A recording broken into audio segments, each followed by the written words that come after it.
Hello guys, आज की कहानी है नाराज पत्नी। कहानी पसंद आए तो एक लाइक एक कमेंट अवश्य करें। ये कहानी पति पत्नी के खट्टे मीठे प्रेरक प्रसंग पर आधारित है, जहां प्रिया अपने पति के साथ किराए के मकान में रहती थी। प्रिया के पति का नाम सुनील था और वह रेलवे में नौकरी करते हैं, लेकिन वह अपने काम के चलते प्रिया को समय नहीं दे पाते थे। इसीलिए उन्होंने तय किया कि वह अपने माता पिता को गांव से बुला ले, ताकि प्रिया को अकेलापन नहीं लगेगा। प्रिया बहुत ही मिलनसार लड़की थी और वह अपने सास ससुर को दिल से प्यार करती थी, और इसीलिए अपने पति के फैसले पर वह भी रजामंद हो जाती है। और कुछ ही दिनों में सुनील के मम्मी पापा इनके साथ रहने आ जाते हैं। प्रिया को कुछ दिनों तो अच्छा लगता है, लेकिन फिर वही अकेलापन महसूस होने लगता है। दरअसल अभी अभी प्रिया की शादी हुई थी और वह अपने पति के साथ कहीं बाहर घूमने नहीं जा पाई। उसे अपने पति के साथ पर्याप्त समय भी नहीं मिल पा रहा था। इन सब बातों से वह मन ही मन हताश होने लगी है और फैसला करती है कि वह जबरदस्ती अपने पति के साथ कहीं बाहर घूमने का प्लान बनाएगी, और अगर उसके पति नहीं माने तो वह अपने मायके चली जाएगी। शाम होते ही सुनील अपनी ड्यूटी से वापस आता है और अपनी नाराज पत्नी को देखता है तो पूछ बैठता है, क्या हुआ मेरी प्रिया को, आज उदास लग रही हो। और कुछ ही देर में प्रिया उसे कहीं बाहर घूमने जाने को कहती है, लेकिन सुनील अपने काम को लेकर बहुत परेशान होता है, इसीलिए वह प्रिया को मना करने लगता है। प्रिया पहले से ही जिद ठान चुकी थी, जिसके आगे सुनील को झुकना ही पड़ता है। वह अपने रिश्ते को बिगाड़ना नहीं चाहता और वह अपनी पत्नी को कश्मीर की वादियों में घुमाने का प्लान बनाता है और प्रिया से कहता है, मैं एक दो दिन में छुट्टी के लिए अर्जी दे देता हूँ, फिर हम दोनों घूमने चलेंगे और कुछ दिनों तक मम्मी पापा भी घर में रहेंगे, तो यहाँ की चिंता भी नहीं रहेगी। अगले दिन सुनील की छुट्टी मंजूर हो जाती है और वह खुशी से अपनी पत्नी को कॉल लगाता है और कहता है, मैंने सारी तैयारियां कर ली हैं, तुम तैयार हो जाना, आज शाम को ही हमें निकलना होगा। मुझे सिर्फ 2 दिनों की छुट्टी मिली है। प्रिया अपने पति की बात सुनते ही उत्साहित हो जाती है और अपने कपड़े और ज़रूरी सामान बैग में जमाने लग जाती है। ट्रेन का समय 7 बजे था, इसीलिए दोनों समय से पहले ही स्टेशन पहुंच जाते हैं और दोनों का प्यार भरा सफ़र शुरू हो जाता है। शादी के कई महीनों बाद पहली बार दोनों बाहर जा रहे थे। दोनों अंदर से बहुत खुश थे। सुबह होते ही ट्रेन पहुंच जाती है और वह अपने होटल पहुंचते हैं, जहां सुनील ने कमरा बुक किया था।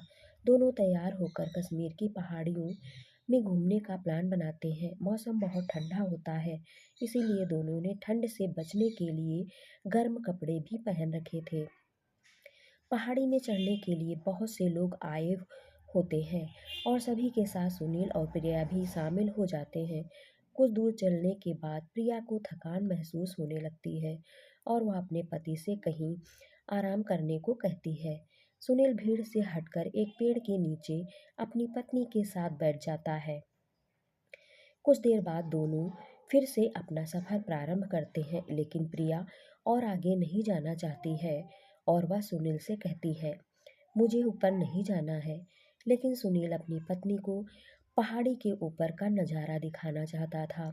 उसे पता था वहाँ जाकर दोनों को बहुत अच्छा लगेगा, इसीलिए वह अपनी पत्नी के लिए एक घोड़े वाले से अपनी पत्नी को ऊपर ले जाने की बात करता है और घोड़े वाला प्रिया को ऊपर ले जाने के लिए तैयार हो जाता है। प्रिया पहली बार घोड़े पर बैठी थी, उसे डर लग रहा होता है, लेकिन सुनील के कहने पर वह घोड़े से ऊपर जाने को तैयार हो जाती है। कुछ ही देर में प्रिया के घोड़े की रफ्तार की वजह से वह काफ़ी आगे निकल जाती है और सुनील धीरे धीरे पीछे चलता रहता है। कुछ घंटों के बाद सुनील पहाड़ी के ऊपर पहुंचता है, लेकिन वहां प्रिया दिखाई नहीं देती। तभी सुनील अपना मोबाइल निकालकर प्रिया को फ़ोन करना चाहता है, लेकिन मोबाइल में नेटवर्क न होने की वजह से कॉल नहीं लग पा रहा था। काफ़ी देर तक ढूंढने के बाद भी जब प्रिया का कुछ पता नहीं चलता, सुनील वहीं पहाड़ी के ऊपर बने हुए पूछताछ केंद्र में शिकायत दर्ज करवाता है। पूछताछ केंद्र के अधिकारी उस घोड़े वाले का पता करते हैं जो प्रिया को लेकर ऊपर गया था। कुछ ही देर की मशक्कत के बाद घोड़े वाला तो मिल जाता है, लेकिन वह कहता है, मैंने तो मैडम को ऊपर की पहाड़ी में छोड़ दिया था, फिर मैं वापस नीचे आ गया और उसके बाद मैडम कहाँ गई मुझे नहीं पता। सुनील बहुत चिंतित हो जाता है और चारों तरफ प्रिया के नाम से आवाज लगाता है। कई घंटे गुजरने के बाद रात हो जाती है और सुनील थक हार के पहाड़ी से नीचे उतरने लगता है। सुनील के पैर ही नहीं चल रहे होते हैं। वह अपनी पत्नी को ढूंढने में असफल हो चुका था। पहाड़ी से नीचे आने के बाद वह यहाँ कुछ घंटे बैठकर इंतजार करता है, शायद यहीं से प्रिया की कोई खबर मिल जाए। लेकिन रात 12 बज जाते हैं और प्रिया का कोई पता नहीं चलता है। सुनील का मोबाइल भी स्विच ऑफ हो चुका था। वह किसी को संपर्क नहीं कर पा रहा था। तभी वह अपने होटल वापस लौटने का फैसला करता है और ऑटो लेकर अपने होटल पहुंच जाता है। जैसे ही अपने रूम का दरवाज़ा खोलता है तो उसकी पत्नी प्रिया सामने ही बैठी होती है और वह रो रही होती है। प्रिया को देखते ही सुनील उसे गले लगा लेता है। सुनील प्रिया से पूछता है, तुम यहाँ कैसे पहुँची? तब वह अपनी बात बताते हुए कहती है कि ऊपर पहुंचकर मैंने कई घंटों आपका इंतजार किया, लेकिन जब आप नहीं आए तो मैंने किसी और से आपको फ़ोन लगाने के लिए कहा, लेकिन आपका फ़ोन तो लग ही नहीं रहा था। सुनील अपनी पत्नी को पाकर खुश हो चुका था और वह उतावलेपन से पूछता है, लेकिन तुम होटल कैसे पहुंची? तुम्हें यहाँ का एड्रेस पता था क्या? तभी प्रिया कहती है, हाँ मेरे बैग में होटल का एक कार्ड पड़ा हुआ था जो रिसेप्शन पर आपने मुझे रखने को कहा था, और जब मैं अपने बैग से रुमाल निकाल रही थी तो यह कार्ड मेरे हाथ आ गया। सुनील और प्रिया एक दूसरे से मिलकर बहुत खुश होते हैं।